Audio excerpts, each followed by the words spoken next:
Welcome back. This is a Baron Rivendare and Black Fathom Deeps run at -2 levels.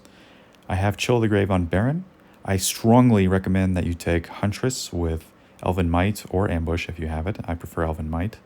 I have a Quillbore for tanking the Ogre Mages, and I have Skeletons with Exhume for taking towers, and I have Jeweled Crown on my Necromancer. This is going to be the core of my push. It's going to be where most of my damage is coming from, and it slows down their push. You're going to want Huntress specifically to answer the second stage. That's why I highly recommend it. We have Ghoul with Bone Armor, Bone Shield to tank, and coming in hot on our safe pilot to take care of ranged threats to our army. Now, Arcane Crystal is an insane relic. However, we're going to be going with Strathfoam combination. So starting off here, we will be taking the chest on the left for free because we have our Baron. We spawn these little mages. We want to deal with these Murlocs on the ridge as soon as possible so that our skeletons can take the chest and we can resume our push on the right. So I'm kind of trying to build a ball on the right here, and we're going to push with the Exhume talent on our skeletons, and we're going to tank this Ogre Mage with our Quillbore to protect our main push because they are very fragile, and if the Ogre Mage decides to start attacking the main push, we're going to lose everything. So you really need to ensure that you have your Quillbore ready at all times in this build to handle the AoE threats. It'll also reappear in the stage 2 and the stage 3 for similar reasons. Now we build our Exhume, our skeleton unbound party next to our tower, so we get 2 extra skeletons, and we continue pushing. And I want to continue to build my little death ball here as we push up the right side. We're not even going to bother with the left side. We're going to clear out these Murlocs so that my push can move forward. And we're going to drop the skeletons in the back so that the boss will AoE stun them. And my main push does not get stunned.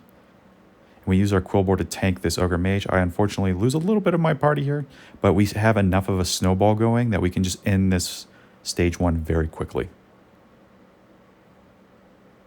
So very clean stage 1. I get offered Gauntlets of Determination, which is garbage. Frost Armor, which is garbage, and Strange Dutch, which is okay. Hopefully you wouldn't be offered this if you take Huntress.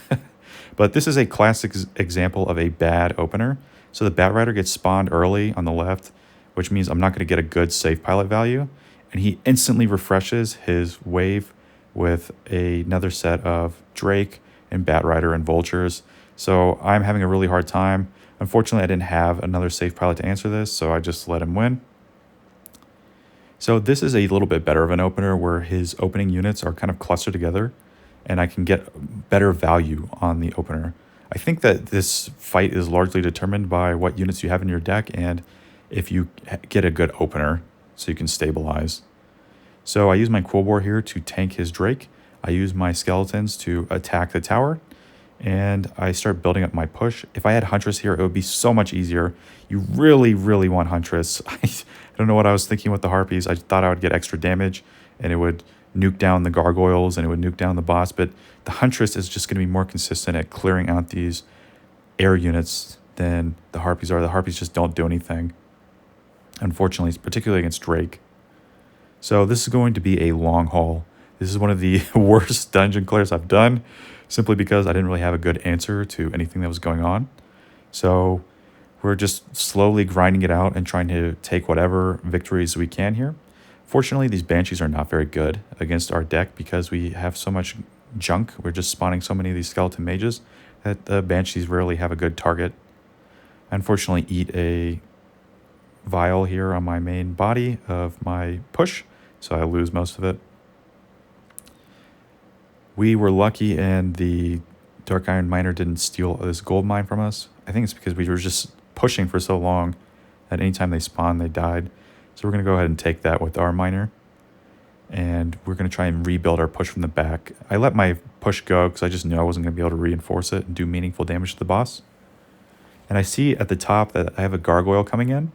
So I'm kind of like trying to make a main push because I'm not sure what my win condition is at this point. Spoilers, magic damage is not good against this boss. So if you have like elemental damage like necromancers, you're not going to do a lot of damage. So we try and hold this push on the right because fortunately it's just a Batrider and a gargoyle with our harpies. You got to make do with what you got. And I use my Quillbore to tank this boss and turn him away from my main push. while we push in, but unfortunately the Drake spawns and clears my entire push. So at this point, I'm thinking, okay, I don't know if I can actually take this boss down conventionally, so I'm going to have to do something different. We're down to 1 minute, so I decide I'm going to start taking these side towers to change my win condition effectively. Sometimes you just don't have what is needed. This is not an ideal situation to be in. I'd rather just have Huntress and push him down, but you take what you got. So we're going to take the top tower. Very unconventional, I know. It was already kind of low from my Harpies pushing it before, so I decided to go ahead and push it right now. And now we're going to try and take the side tower after we reinforce this left tower. I want to just make sure that my right tower is not going to be lost immediately. Now, unfortunately, I made my Necromancer next to this tower instead of using it to defend my turret. So I'm going to have to use my safe pilot to clear this gargoyle or I'll lose my base. So I noticed my Necromancer and my Skeletons are kind of tanking this tower, but I'm not in good rotation yet. I need to protect my main push because I'm going to need it to kill this boss probably. I see that I can kind of clear this out with Harpies, so I let my tower take care of the Vulture, and I use my Harpies to move in, and I use the Skeleton party to tank the tower so that the Harpies will take the tower for me. And then I see that he's spawning Drakes and stuff, so I use the safe to kind of clear them out and make sure that I take this tower. And now it's just a cycle game because we're very low on time here. The boss has taken almost no damage, and we're hoping to starve him out of the game effectively. Now he does have double income, and we get a little bit of a break here because we're able to kind of tank his units. I'm just trying to cycle as quickly as I can and stagger his waves with different timings on my push. That's why I had the Baron out there. And we are in the last push. We just have to get lucky and hope that all of our units do just enough damage here. And we're trying to redirect the boss and use our Quillboar to tank well. So we get very lucky on that end. Our final relics are not that good. Light Feather's okay. I opt for the Incendiary rounds. Again, you should probably be running Huntress, but I'm not lucky. I'm not smart either. So we go ahead and take the Incendiary round just to supplement our damage a little bit better here. I find that it's very hard to mine a lot to get value from that mining one. So I like to wait and let the enemy units crash on my tower here just to stockpile gold and have a stronger initial push. This Hydra head on the left, he uses boulders, so he's single target damage.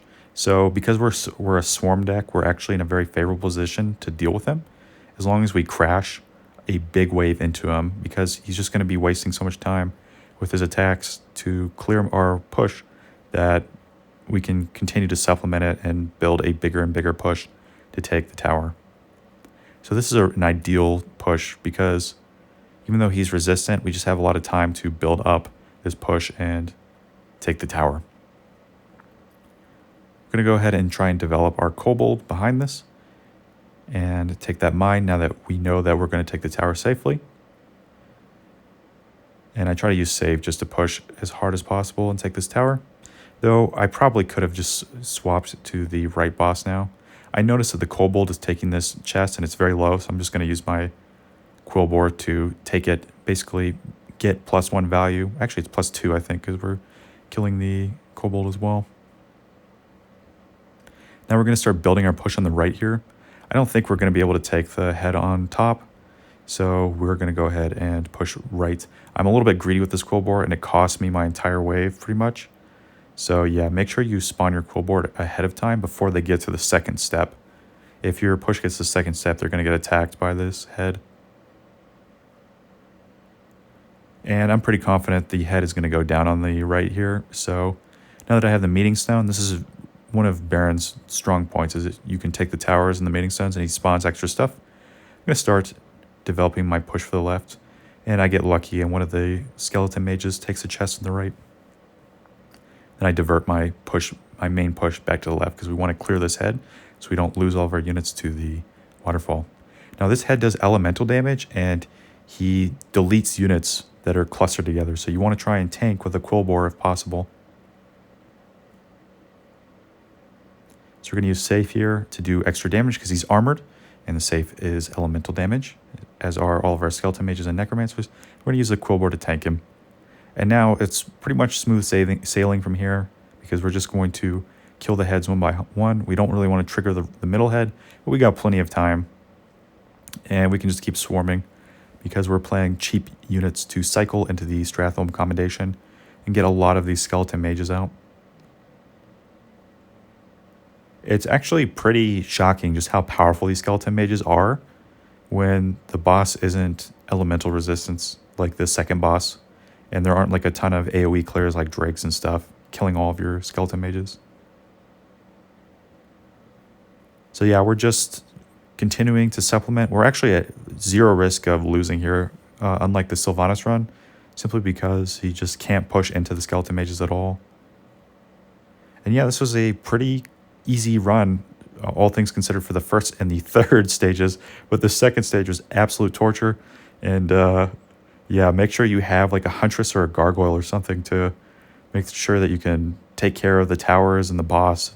You need heavy physical damage to deal with the air units as well. So yeah, Baron, not my ideal hero for this week, but we managed to secure all gold finally, and let us know what you think. Hopefully you have some good luck on your runs, and take care. Thank you all for watching. We'll catch you on the flip side. Take it easy, y'all. Peace.